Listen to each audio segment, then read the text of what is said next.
Hello बच्चों, K2S chemistry classes में आपका स्वागत है। आज फिर एक नया टॉपिक के साथ आपके बीच आए हैं। आज इस टॉपिक को हम लोग अच्छी तरीके से समझने का कोशिश करेंगे और धीरे धीरे से अपना नोट्स बनाते चलिए, ताकि एग्जाम के टाइम आप एक बार पूरा नोट्स बनाने में बहुत कठिनाई का सामना करना पड़ेगा। तो आज का मुख्य बिंदु हमारा है महिलाओं के सुधार में अथक प्रयास, यानी भारत सरकार के द्वारा या विश्व स्तर पर महिलाओं के सुधार के लिए कौन कौन से प्रयास किए गए, किस तरह से किए गए, ताकि महिलाएं घर से बाहर निकले, समाज के प्रति जागरूक हो और वह अपने कर्तव्य के प्रति अपने दायित्व को अच्छी तरीके से निभाए।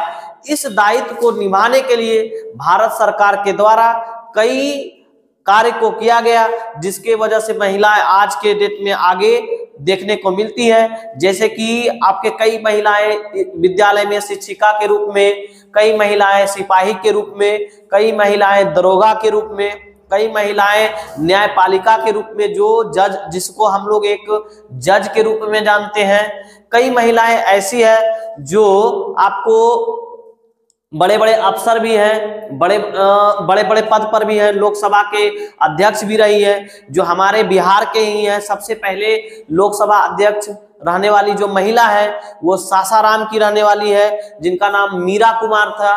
वो एक लोकसभा के प्रथम महिला अध्यक्ष बनी।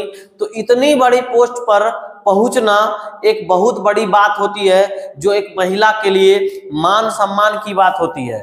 तो इस बिंदु को, इस बिंदु के द्वारा हम समझाने का प्रयास करेंगे कि महिलाओं के लिए कौन कौन सा अथक प्रयास किया गया और आज तक कौन कौन से अथक प्रयास इसके लायक के काम हो सके हैं। चलिए देखते हैं पहला बिंदु इसमें कि भारत में लैंगिक समानता की समस्या।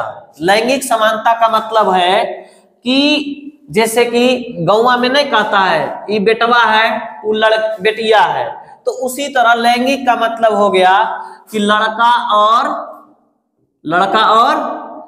लड़की। तो लड़का और लड़की के बीच समानता लाने के लिए, यानी लड़का और लड़की के बीच क्या लाने के लिए? समानता लाने के लिए, यानी बेटवा और बेटिया के बीच समानता लाने के लिए, यानी कह सकते हैं कि बेटा और बेटी के बीच समानता लाने के लिए, समस्या को हल करने के लिए कई कदम उठाए गए। किसके द्वारा? भारत सरकार के द्वारा। यानी कहना एक तात्पर्य हो जाता है कि महिला और पुरुष के बीच विभेद ना रहे, लड़का और लड़की के बीच विभेद ना रहे। तो इन विभेदों को दूर करने के लिए भारत सरकार कई अथक प्रयास किए। ठीक है। स्वतंत्रता प्राप्ति के बाद तो हमारा देश कब आजाद हुआ? तो हम लोग जानते हैं कि हमारा देश जो है 1947 यानी 15 अगस्त 1947 को आजाद हुआ था। यानी एक बात समझ में आ गया कि भारत कब आजाद हुआ। तो पूछेगा बेटा कि भारत कब आजाद हुआ, तो आप बताइएगा 15 अगस्त 1947 को भारत आजाद हुआ। कोई दिक्कत यहां तक समझने में? अब लिंग समानता, तो लिंग में अभी बताया कि बेटवा और बेटिया, तो लिंग समानता कह सकते हैं बेटा और बेटी, या क्या कह सकते हैं महिला और पुरुष। यानी एक शब्द आता है कि महिला और पुरुष। तो लिंग समानता के सिद्धांत को स्वीकार किया गया, यानी कह सकते हैं कि महिला को जितना समाज में बराबर का हिस्सेदारी है, उसी प्रकार से पुरुषों को भी हिस्सेदारी दी जाएगी। बात समझ में आ गया कि जितना अगर महिला लोग यानी औरतिया को जितना मिलेगा हिस्सा, उतना मर्दों को मिलेगा हिस्सा। बात समझे कि नहीं? यानी कह सकते हैं ठेठिया भाषा में हम लोग यह कह सकते हैं, लेकिन जितना मर्द को मिलेगा हिस्सा, उतना औरत को भी सरकारी कामकाज में हिस्सा मिलेगा। यह भारत सरकार इस सिद्धांत को स्वीकार किया गया है ना। नारियों को भी पुरुष की समानता समान अधिकार मिले। समान के मतलब हो गया बराबर उसको अधिकार दिया जाए। इस कारण भारतीय संविधान में इन्हें पुरुषों के समान अधिकार दिए गए। यानी पुरुष इसके कारण यानी महिला को अगर समान अधिकार मिले तो इसके लिए भारत में एक संविधान है, जिसे भारत में संविधान कब लागू किया गया, तो 26 जनवरी 1950 ईस्वी में। इसी कारण से हम लोग 26 जनवरी को गणतंत्र दिवस मनाते हैं। कौन दिवस मनाते हैं? गणतंत्र दिवस। यानी पूछेगा बेटा कि भारत गणतंत्र दिवस कब मनाता है, तो 26 जनवरी को। यानी कब से मना रहा है, तो 26 जनवरी 1950 से। कोई दिक्कत? बात समझ में आ गया? यानी कहते हैं ना कि झंडा दो समय में फहराया जाता है। एक कौन समय में? अरे हम लोग बच्चा जब थे तो देखते न थे, ए मम्मी झंडा ले दे, काहे ले रही, स्कूल में जेबे झंडा फहरावे ले, तो उस तरह बोलते थे। तो मम्मी एगो 2 टका या 5 टका में झंडा ले देती थी, लेकिन वह झंडा 2 टका का था, लेकिन उस झंडा का गौरव इतना ज्यादा है कि हम अपनी जान से भी तुलना उसकी नहीं कर सकते हैं। यानी हम अपना जान देकर भी उसका कर्ज चुका नहीं सकते। उस तिरंगे की इतना मान सम्मान है कि नहीं? तो उस मम्मी जब खरीद देती थी तो हम लोग क्या करते थे, छोटे छोटे जब थे तो छोटा छोटा में दुबुक करके चलते थे ना, तो ऐसे करके जाते थे स्कूल। तो भाई झंडा फहराते थे, अब मास्टर साहब उस समय क्या देते थे, एक को जिलेबी थमा देते थे, आराम से उसी में हम लोग मस्त मगन हो जाते। अरे भैया मिला रे जिलेबी, और ना मिलता था तो मार भी कर देते थे कभी कभी, है ना स्कूल में। तो वो समय अलग था क्या। तो भारतीय संविधान जो है 26 जनवरी 1950 को लागू किया गया, और हर 26 जनवरी को कौन के दिवस के रूप में मनाया जाता है? गणतंत्र दिवस के रूप में मनाया जाता है। क्लियर है बात? समझ में आ गया? इन्हें यही संविधान के द्वारा जो संविधान लिखे तो कौन? बाबा भीमराव अंबेडकर, बाबा साहब भीमराव अंबेडकर, है ना, भीमराव अंबेडकर। इन्होंने एक संविधान लिखा और इन्हें पुरुषों के समान अधिकार दिए गए। पुरुषों के समान अधिकार किनको दिए गए? बाबा भीमराव अंबेडकर जो लिखे संविधान, वो उस संविधान के तहत पुरुषों के समान अधिकार किसको दिया गया? नारियों को। यानी नारी जितना चाहिए सरकारी कामकाज में हिस्सा, उसी आधार पे आज पुरुषों को भी दिया जा रहा है। यानी पुरुष को जितना अधिकार है उतना अब आज के डेट में नारियों का भी अधिकार है, लेकिन पहले यह नहीं थी। पहले था समाज में पुरुष प्रधान था। पुरुष प्रधान का मतलब क्या हो गया बेटा?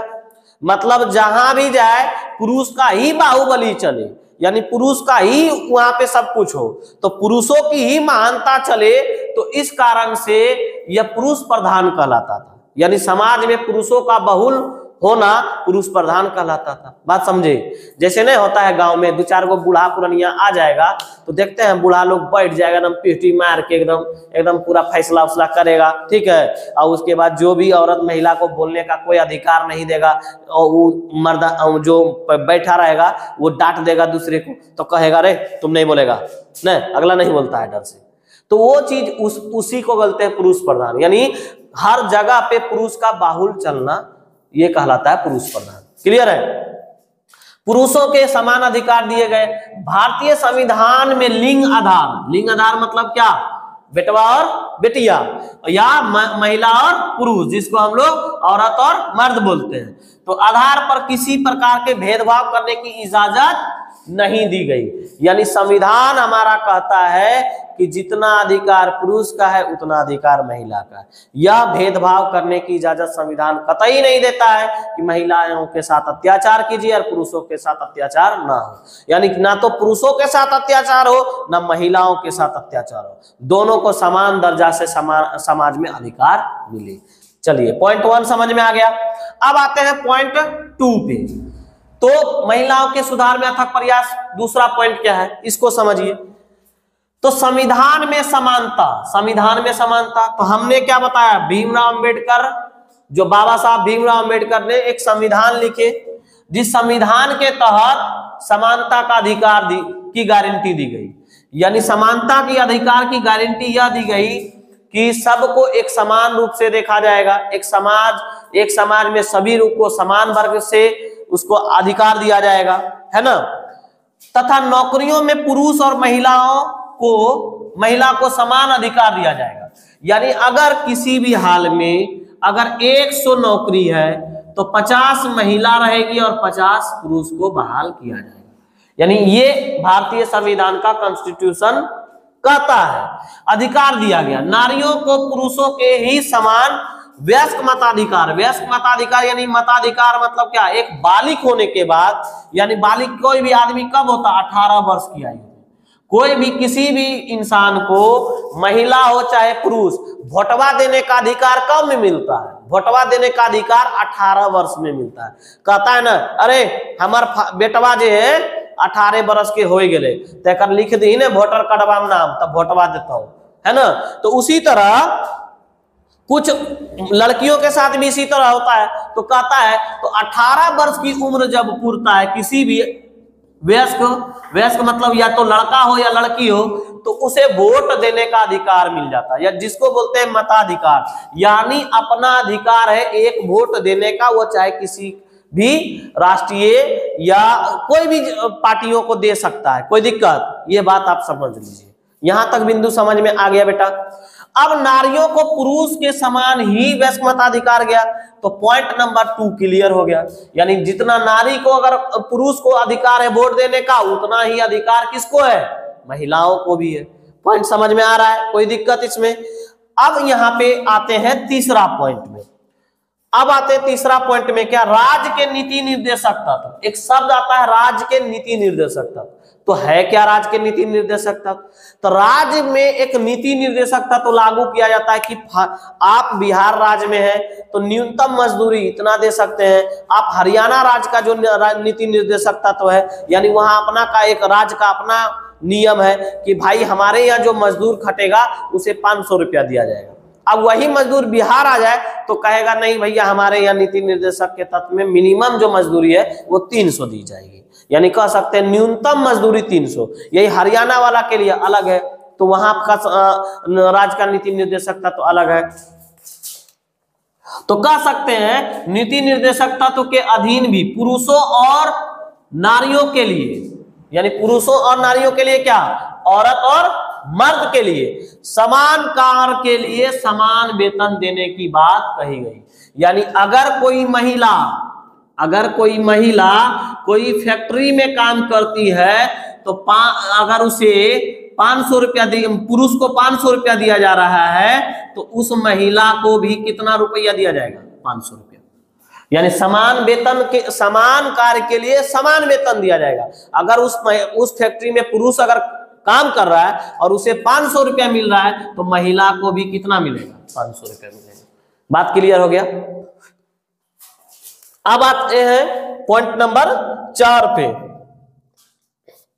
भारत सरकार द्वारा कानून बनाकर सुधार का प्रयास किया गया। क्या, भारत सरकार कई कानून लाए।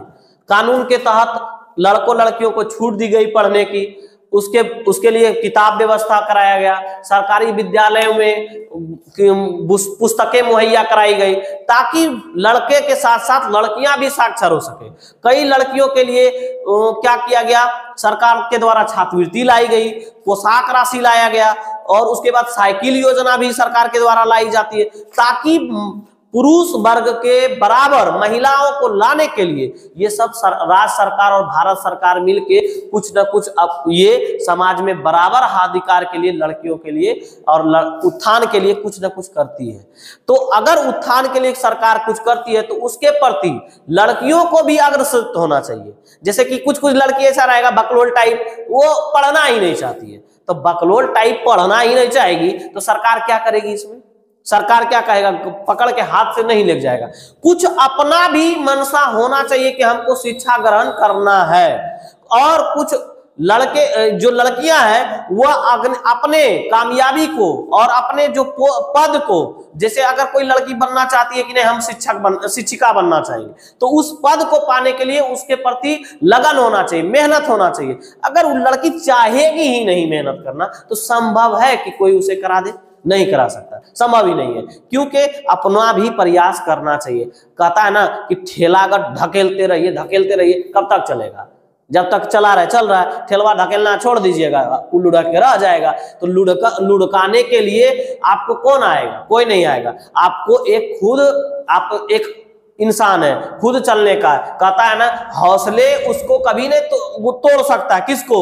जिसके पास जुनून है, जज्बा है, उसको कभी नहीं गिरा सकता है। आंधी रोज आता है, रोज चलता है, क्या मकान गिर जाता है सबका? जिस मकान के पास अपना जज्बा जुनून है वो कभी गिरता है? नहीं गिरता है। उसी तरह अगर हमारे पास जज्बा जुनून है तो हम कभी नहीं गिरेंगे, हमारा मंजिल जो है वो पाके रहेंगे। तो इसलिए कि लड़कियों को भी थोड़ा सा बकलोल टाइप से छोड़ के रहना चाहिए, थोड़ा समझना चाहिए कि नहीं, हमारे जो समाज में आ रहे हैं उसको समझ के आगे बढ़ना चाहिए, है कि नहीं। चलिए आते हैं, देखते हैं। तो भारत सरकार कौन? हमारा इंडिया। तो कानून सुधार का प्रयास किया गया। लड़कियों के विवाह की आयु कम से कम 18 वर्ष निश्चित कर गई तथा नारियों के विरासत में पाई गई संपत्तियों का अधिकार है। इस पॉइंट को समझते हैं। यानी भारत सरकार एक कानून लाया है ना, कानून के तहत कहा गया कि कम से कम अगर लड़की का उम्र 18 वर्ष नहीं होता है तब तक आप उसकी शादी नहीं कर सकते हैं।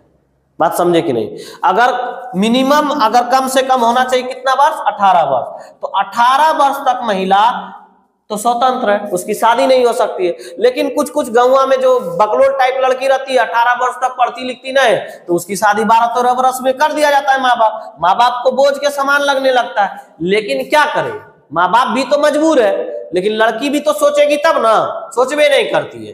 तो 18 वर्ष तक यह क्या है, आयु में मिनिमम भारत सरकार किया कि किसी भी लड़की को अगर शादी करना चाहते हैं तो 18 वर्ष से कम उम्र में नहीं कर सकते। अगर 18 वर्ष से कम उम्र में करते हैं किसी लड़की का शादी तो उसका जीवन जो है ना, मतलब नरक हो जाता है। उसका जो बचपना छीन जाता है, फिर उसके जो उम्र में खेलने पढ़ने का उम्र है, उस उम्र में घर गृहस्थी चलाने का उम्र आ जाता है, और उसका मृत्यु दर भी बढ़ जाता है। उस औरत का मृत्यु बहुत कम समय में ही हो जाती है। तो ये सब देखने को मिलता है। तो लड़कियों के विवाह की आयु कम से कम कितना वर्ष? 18 वर्ष निश्चित की गई तथा नारियों को विरासत में पाई गई संपत्तियों का अधिकार है।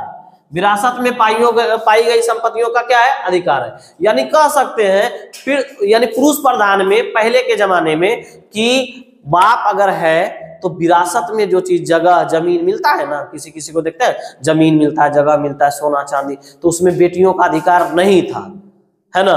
तो लेकिन संविधान यह अधिकार दे दिया कि नहीं भैया, अगर बाप का संपत्ति है तो उसमें बेटी का भी बराबर का हिस्सेदारी होगा। किसके अनुसार? संविधान के अनुसार। कौन कहता है? यानी यह भारत सरकार का नियम कहता है कि आपका जो बेटा है उतना बेटियों का संपत्ति पर अधिकार है जितना बेटा का अधिकार है ना।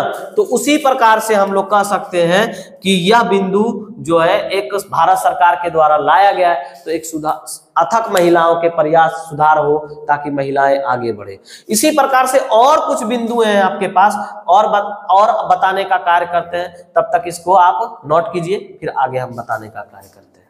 तो हमने 4 बिंदुओं पे चर्चा की है। तो 4 बिंदुओं को चर्चा देखे थे हम लोग कि महिलाओं के सुधार में अथक प्रयास, जो 4 बिंदु को देखने को मिला। और सारे बिंदुओं को और देखते हैं। तो चलिए 5वां बिंदु देखते हैं हम लोग।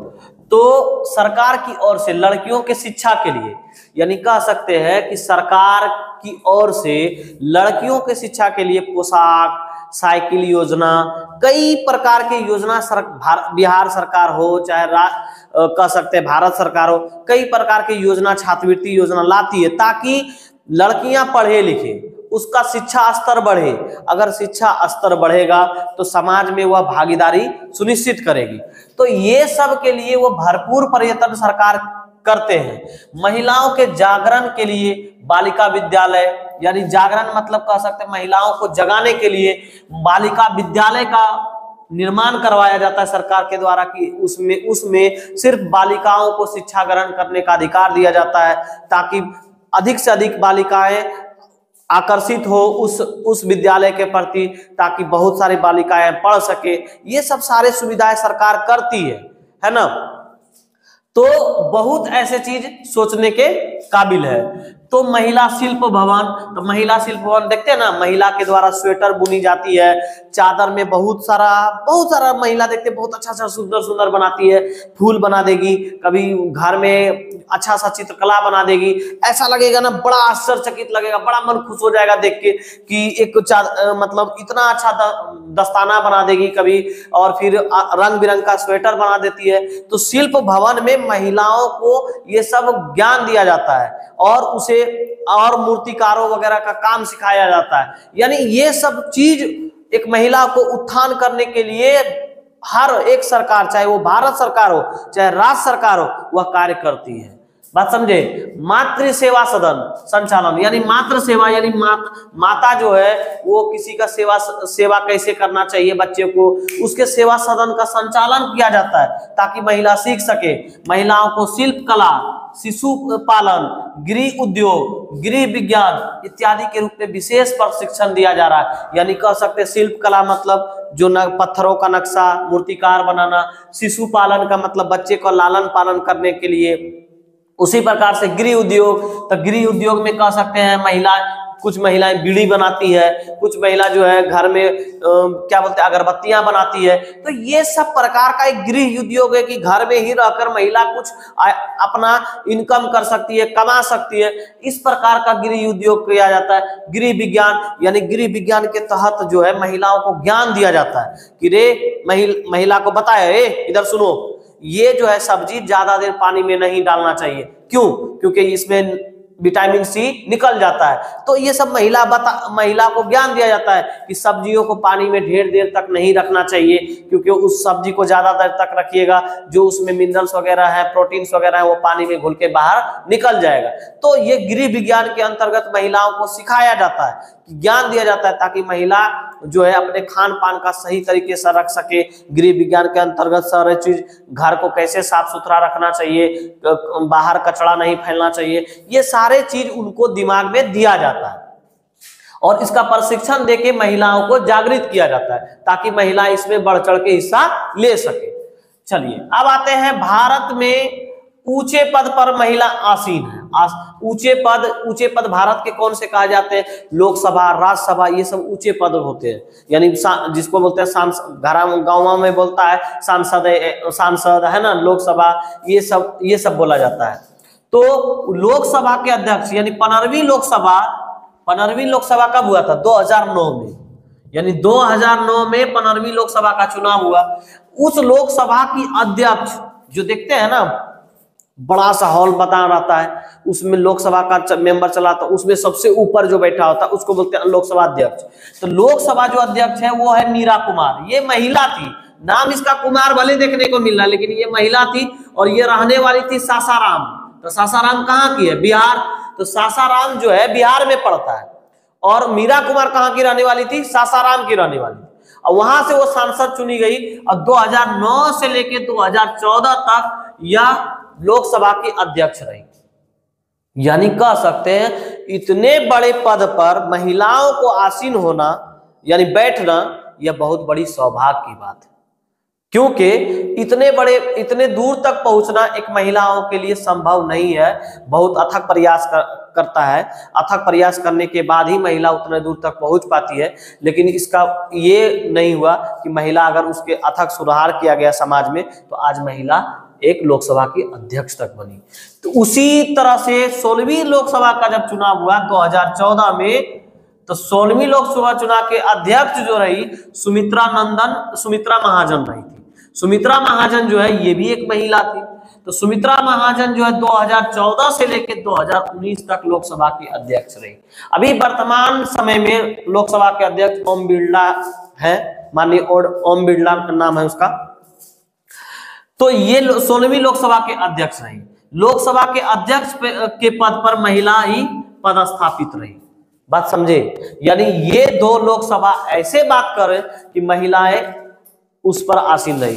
तो ऐसा नहीं है बेटा, गांव समाज में पढ़ने वाला भी एक महिला वर्ग की लड़की, तुम लोग भी चाह सकती है कि हम लोग भी उस पद तक पहुंच सके, लेकिन उसके लिए तपस्या करना पड़ेगा, पढ़ना पड़ेगा और आपको जागृत होना पड़ेगा। शिक्षा क्या है, शिक्षा के बारे में जानना होगा, तो आप एक जाके अच्छे पोस्ट पर, अच्छे पद पर आसीन हो सकिएगा, बैठ सकिएगा। तो आपको उसके लिए मेहनत करना पड़ेगा, आप उसके लिए मेहनत कीजिए। आप अगर मेहनत नहीं करते हैं तो समझ लीजिए कि आप उस पद के लायक नहीं है, क्योंकि उस पद को पाने पाने के लिए एक दिन में कोई पद हासिल नहीं करता है, समय लगता है, उसमें बहुत टाइम देना होता है किसी को, और वह टाइम देता है तो ही उस पद के काबिल बनता है।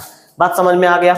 अब आते हैं 7वां पॉइंट पे, महिलाओं के आर्थिक विकास। आर्थिक का विकास मतलब कमाने का सोर्स, और स्वरोजगार कार्यक्रम। स्वरोजगार का मतलब अपना जो कमाया जा सके कि और विशेष ध्यान दिया जा रहा है, यानी महिलाओं को भारत सरकार के द्वारा या राज्य सरकार के द्वारा आर्थिक विकास और स्वरोजगार के कार्यक्रम की ओर विशेष ध्यान दिया जा रहा है। पहली पंचवर्षीय योजना, तो भारत में पंचवर्षीय योजना 1950 में लागू हुआ, लेकिन पहली पंचवर्षीय योजना 1951 से 55 तक चला था।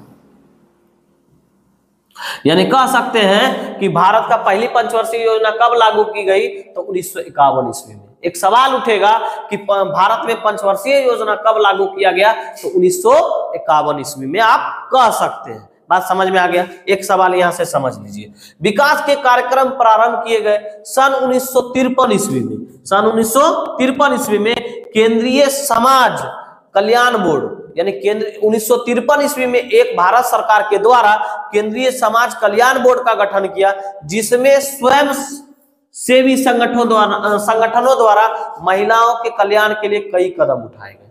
यानी कह सकते हैं स्वयं सेवी संगठनों द्वारा महिलाओं के कल्याण के लिए अनेक कदम उठाए। वह कदम क्या क्या था? महिलाओं को उत्थान करना, महिलाओं को स्वरोजगार प्राप्त करना, ये सब बहुत सारे ऐसा योजना लाए भारत सरकार कि आप महिलाओं को आगे से आगे बढ़ाइए ताकि पुरुषों के बराबर कदम से कदम मिलाकर चल सके। बात इतना दूर तक समझ में आ गया होगा। अब आते हैं पॉइंट नंबर 8 पे। सन 1985 ईस्वी में, सन 1985 ईस्वी में भारत सरकार ने महिलाओं और बच्चों के विकास के लिए मानव संसाधन विकास मंत्रालय, मानव संसाधन विकास मंत्रालय यानी मानव के लिए 1900 कितना ईस्वी में, 85 ईस्वी में महिलाओं और बच्चों के विकास के लिए, यानी जो बच्चा जन्म ले रहा है और महिलाएं जो उस चीज को नहीं जान रही, उसके विकास के लिए महिला ब्यूरो की स्थापना की गई ताकि उसका आकलन किया जा सके कि महिला का कितना दूर तक अथक प्रयास के द्वारा विकास हो रहा है कि नहीं हो रहा है। इसके बारे में जानने और विकास करने के लिए सन 1985 में भारत सरकार के द्वारा मानव संसाधन विकास मंत्रालय की स्थापना की गई। बात यहां तक बेटा समझ में आ गया होगा। तो महिलाओं को या तुम लड़कियों को आगे बढ़ने के लिए थोड़ा सा अथक प्रयास करना होगा, समाज से लड़ना होगा, पढ़ना होगा, तब जाके बेटा तुम कुछ बन सकते हो और उस बनो। एक देखो बहुत सारी लड़कियां जो आईएएस बनते हैं, टीना डाबी का नाम सुनी होगी, है ना, आप टीना डाबी का नाम सुने होंगे कि ये आईएएस है। ये सब महिलाएं आज जो है बहुत जो है लड़के समाज से उठ के आगे आई है। सृष्टि देशमुख का भी नाम सुनी होगी, बहुत सारा यूट्यूब में देखने मिलता होगा सृष्टि देशमुख का, वो भी एक आईएएस महिला है। तो महिलाएं ऐसा नहीं है कदम से कदम पुरुषों के चल रहे हैं, लेकिन आपको एक प्रयास करना होगा। उस प्रयास के लिए आपको जद्दोजहद करना होगा, पढ़ना होगा। पढ़िएगा तो आप उस समाज के लिए कुछ करिएगा, नहीं तो करना संभव नहीं रहेगा। चलिए इसी प्रकार से बिंदु और देखते हैं हम इसमें, और आपको 2-4 बिंदु पर और समझाने का प्रयास करते हैं। तो हमने 8 बिंदुओं को देखने का काम किया। अब आते हैं 9वें बिंदु पे। तो स्वरोजगारी, यानी स्वरोजगारी का मतलब जो महिलाओं को रोजगार देने के लिए, स्वरोजगारी महिलाओं की समस्याओं के अध्ययन के लिए श्रीमती इला भट्ट की अध्यक्षता में, यानी इला भट्ट को अध्यक्ष बनाया गया, और अध्यक्ष बनाने के बाद उनके एक राष्ट्रीय आयोग का गठन किया, राष्ट्र स्तर पर एक आयोग का गठन किया सन 1987 ईस्वी में, जिन्हें अनेक सुझाव दिए इला भट्ट ने। किसको? भारत सरकार को। ग्रामीण महिला और शिशु विकास योजना 1982 ईस्वी में शुरू की गई, जिसका मुख्य उद्देश्य गरीबी नीचे यानी गरीबी रेखा के नीचे गुजर बसर करने वाली ग्रामीण महिलाओं के लिए स्वरोजगार जुटाना। यानी जो महिलाएं अपने गरीबी स्तर में जी रही है, उस महिलाओं के लिए स्वरोजगार को उपलब्ध कराना, ये भारत सरकार के लिए एक चुनौतीपूर्ण कार्य दिया। इला भट्ट बताई कि यह काम आप ग्रामीण महिलाओं के लिए कीजिए, तभी महिलाओं का उत्थान होना संभव है। अगर ये सब काम होगा तो महिलाएं आगे बढ़ेगी। तो ये बिंदु में देखने का काम किए। इसी तरह हम बिंदु 10 में देखते हैं। सन 1990 ईस्वी में राष्ट्रीय महिला आयोग अधिनियम बनाया गया। यानी भारत सरकार के द्वारा सन 1990 ईस्वी में महिला आयोग अधिनियम बना। इस अधिनियम का उद्देश्य महिलाओं के विरुद्ध आपराधिक मामले यानी अपराधों के मामले की जांच तथा महिलाओं की शिकायत सुनने का अधिकार महिला आयोग को सौंपना है। यानी इसमें जितना भी ऑफिसर वगैरह होगी सारे के सारे महिला ही होगी, और जिसमें दहेज के कारण आए दिन सुनने को मिलता है कि फल्ला का बेटी का दहेज नहीं दिया गया, जिसके कारण जला के मार दिया गया। ये सब बहुत बड़ी कुरीतियां हैं। किसी के माँ बाप पे क्या बीतता होगा, उसका बेटी को कोई जला के मार दे। तो इन अपराधों जो करते थे उनको क्या किया गया, अपराध को संगीन बना दिया और उस संगीन घोषित करके वो आपराधिक मामले में घोषणा कर दिए। कौन? भारत सरकार ने, कि अगर ऐसा करते हैं आप तो आप यह संगीन मामला है और आपराधिक दंड के अधिकार होंगे, है ना। अब आते हैं पॉइंट नंबर 11 में। अंतर्राष्ट्रीय महिला वर्ष सन 1975 ईस्वी में महिलाओं के प्रगति पथ पे बढ़ने के लिए सबल यानी ताकत दिया। किसने? अंतर्राष्ट्रीय स्तर पर, कि महिला को आगे बढ़ाइए और आगे लेकर जाइए। भारतीय महिला आज से पहले से जागृत और अपने अधिकारों को पाने के लिए प्रयत्नशील है। यानी पहले की महिला जो देखते थे बनिस्पत, आज की महिला बहुत एक्टिव है और अपने अधिकार के लिए लड़ती है और लड़ के अपने अधिकार को लेती है। आज आप अपने समाज में देखिए, अपने आस पड़ोस में देखिए, कितने महिलाएं नौकरी में कर रही है, कितने महिलाएं आपका अधिकार के लिए प्रयत्न कर रही है। तो इस प्रकार से हम लोग आज महिलाओं के उत्थान के लिए या महिलाओं के आगे बढ़ाने के लिए अथक प्रयास किए गए, जो भारत सरकार के द्वारा विश्व स्तर के द्वारा देखने का काम किया, समझने के काम किए। इसी तरह से हमारे और वीडियो में बने रहिए। तब तक के लिए फिर नेक्स्ट वीडियो लेकर आपके लोग के बीच हाजिर होंगे। तब तक के लिए जय हिंद, जय भारत।